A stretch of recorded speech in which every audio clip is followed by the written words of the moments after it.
Assalamualaikum warahmatullahi wabarakatuh. Terima kasih karena teman-teman sudah klik video ini. Selamat datang di channel Mari Berhitung bersama saya Mama Maulana.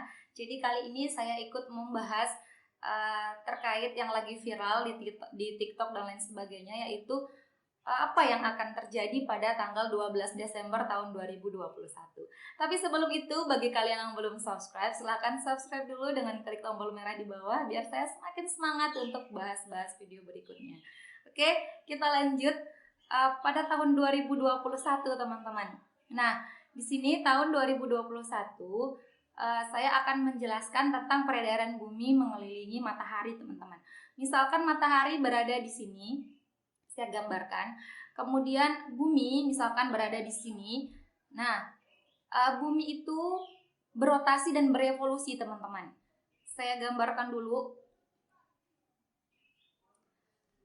Misalkan bumi ini sumbu bumi ya. Jadi bumi itu berotasi, itu maksudnya dia berputar pada sumbunya.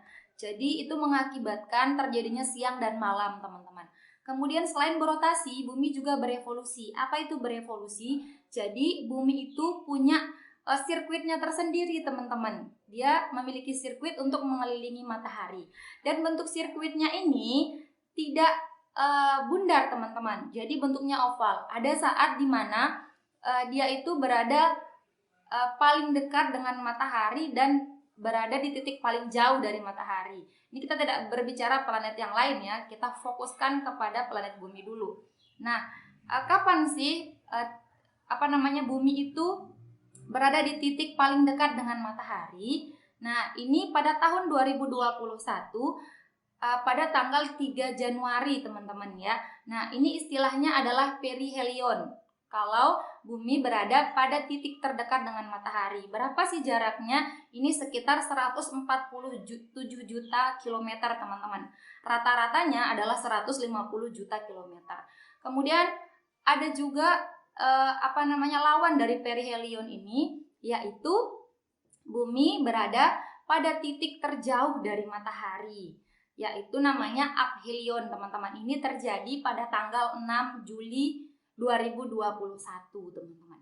Nah, kemudian ada juga di saat saya jelaskan dulu sebentar. Aphelion ini jaraknya dengan matahari yaitu 152 juta kilometer, 152 jutaan kilometer, teman-teman ya, dari rata-ratanya 150 juta kilometer.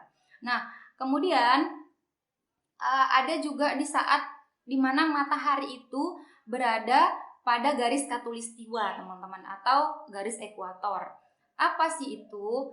Nah, ini sudah terjadi pada tanggal 20 Maret dan juga tanggal 20 September. Ini disebut dengan equinox. Jadi teman-teman, misalkan ini garis khatulistiwa lah, teman-teman, gitu.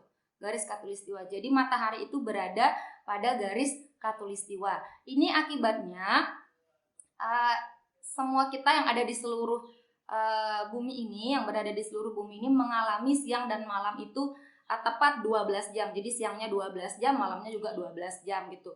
Mau kita di garis ekuator ataupun di kutub utara ataupun di kutub selatan, teman-teman. Nah, ini sudah terjadi pada tanggal 20 Maret 2021 dan juga 20 September 2021. Sebagai akibat juga jadinya ada saat dimana matahari tidak tepat berada pada garis khatulistiwa. Ada saatnya dia lebih condong ke kutub selatan, ada juga saatnya dia lebih condong ke kutub utara, teman-teman.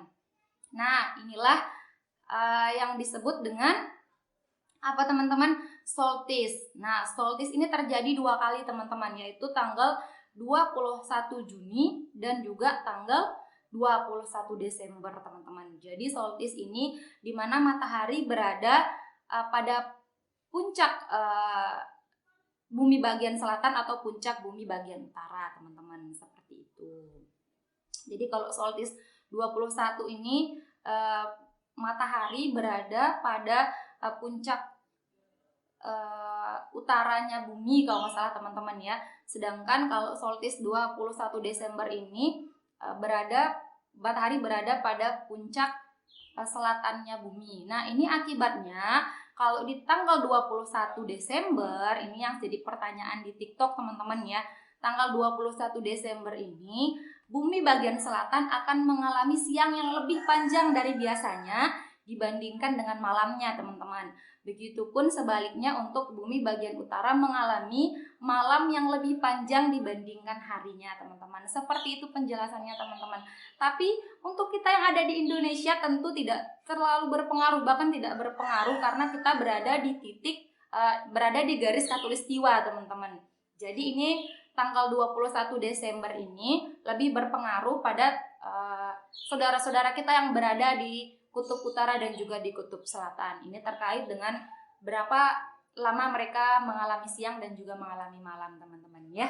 Seperti itu penjelasannya teman-teman. Jika saya ada kekeliruan menurut kalian, silahkan komentar saja di kolom komentar. Dan jangan lupa share pengetahuan ini ke teman-teman kalian yang lain, biar mereka juga tahu apa sih yang sebenarnya akan terjadi pada tanggal 21 Desember 2021. Begitu teman-teman, jangan lupa subscribe dan nyalain tombol lonceng kalian dan klik like-nya teman-teman. Terima kasih. See you next time and bye-bye. Assalamualaikum warahmatullahi wabarakatuh.